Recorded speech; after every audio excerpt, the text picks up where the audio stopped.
O'zbekiston Respublikasi Prezidentining 2025-yil 3-yanvardagi 1-son qarori mahallalarda xavfsiz muhit yaratish, jinoyatchilik va huquqbuzarliklarni barvaqt oldini olish borasidagi ishlarga yangi qadam bo'ldi. Qaror doirasida Toshkent viloyatida ham keng ko'lamli chora-tadbirlar amalga oshirilmoqda. Jumladan, hokimlar va profilaktika inspektorlari o'rtasida to'g'ridan-to'g'ri muloqotlar tashkil etilib, jamoat xavfsizligini ta'minlashdagi muammolar joyida hal etilmoqda. Shu maqsadda Toshkent viloyat hokimi Zoir Mirzayev Chirchiq shahri hamda Qibray, Bo'stonliq, Parkent va Yuqori Chirchiq tumanlarida xizmat qilayotgan profilaktika inspektorlari bilan ochiq muloqot o'tkazdi. Uchrashuvda har bir mahallada osoyishtalikni ta'minlash, huquqbuzarliklarning oldini olish va mahalla faollari bilan hamkorlikni yanada kuchaytirish masalalari muhokama qilindi. Tadbirda xizmat davomida fidokorona mehnat qilib, yuqori natijalarga erishgan 5 nafar profilaktika inspektori va ularning ota-onalariga vatanga munosib xizmati uchun minnatdorlik izhor etildi va esdalik sovg'alari topshirildi. Muloqot savol-javob shaklida davom etdi. Inspektorlar o'z taklif va muammolarini bayon qilishdi. Bu esa ishlarni takomillashtirish, mavjud to'siq va muammolarni aniqlash hamda ularga yechim topishda muhim amal bo'ldi. Yuqori Chirchiq tumanida bo'lib o'tgan mazkur tadbirda viloyat hokimi bilan birga Toshkent viloyati Ichki ishlar bosh boshqarmasi boshlig'i, prokurori, Nuroniy jamg'armasi rahbarlari ham ishtirok etdi. 1025 ta mahalla eng ko'p qurilayotgan huquq tartibot maskanlari Toshkent viloyatida bo'ladi. 29 ta manimcha, to'g'ri 29 ta joyda mahallada huquq tartibot maskanlari, ya'ni bu o'sha qizil toifaga kirgan yoki jinoyatlik salmog'i yuqori bo'lgan mahallaga yaqin hududda joylashadigan binolar. Bugun Toshkent viloyati hokimi bilan profilaktika inspektorlari o'rtasida ochiq seminar majlisi bo'lib o'tdi. O'sha yig'ilishda profilaktika inspektorlarini jinoyatchilikni oldini olish bo'yicha qiynab kelayotgan savollar, shu kabi muammolarni hal etish bo'yicha takliflar va savollar berib o'tildi. Uchrashuvimiz profilaktika inspektorlarini qiynab kelayotgan jinoyatchilikni oldini olish borasidagi muammolarni hal etishda amaliy yordam bo'ldi.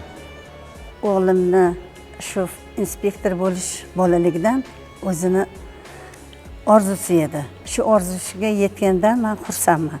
Faxrlanaman o'g'lim bilan. Bundan tashqari, qaror doirasidagi yana bir muhim yo'nalish mahalla huquq tartibot maskanlarining tashkil etilishidir. Qibray tumanidagi Alisher Navoiy mahallasini o'z ichiga olgan hududda birinchi shunday maskan faoliyat boshladi. Bu maskan 6 ta mahallaga xizmat ko'rsatib, 25 mingdan ortiq aholini qamrab oladi. Ochilish marosimida viloyat Ichki ishlar bosh boshqarmasi rahbariyati, profilaktika xodimlari va mahalla faollari ishtirok etishdi. So'zga chiqqanlar yaratilgan sharoitlar bilan tanishib, bu kabi maskanlar orqali mahallalarda xavfsizlikni ta'minlash yanada samarali bo'lishi ta'kidlandi.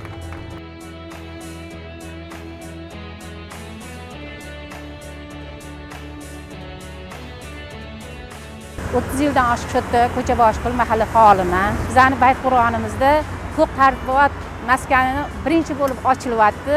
Men xursandmanki, mahalla yettiligi shular bilan birgalikda telefon orqali hozir yaqinimizda shunda bemalol gaplashib, ular bilan ishni yanada faol olib boramiz.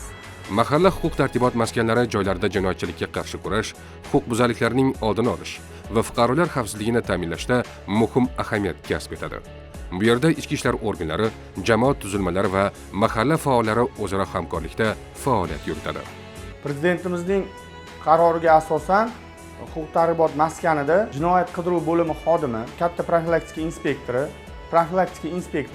profilaktika kichik inspektori hamda ularga bosh sifatida bosh inspektor lavozimi tayinlandi. Yo'l patrul xizmat xodimlari, qo'riqlash bo'limi xodimlari hamda probatsiya xodimlari, xotin-qizlar masalalari bo'yicha xodimlarimiz bor.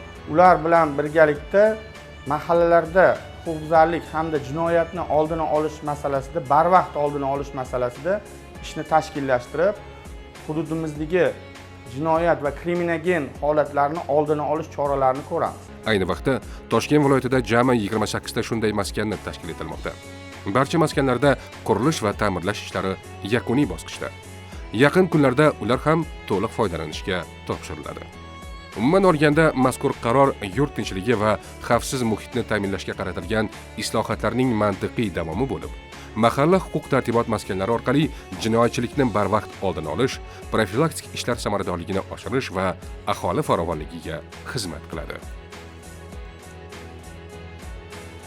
9-sonli huquq targ'ibot maskanimiz ochildi. Bizga barcha shart-sharoitlar yaratib berildi. Qo'shimcha ravishda yo'l patrul xizmati, post patrul xizmati xodimlari, jinoyat qidiruv xodimlari va probatsiya xodimlari hamkorlikda ishlash yo'lga qo'yildi. Shu yerda ishlab kelayotgan xodimlar uchun Damas avtomashinasi berildi va bizga bu bir qancha qulayliklar yaratadi.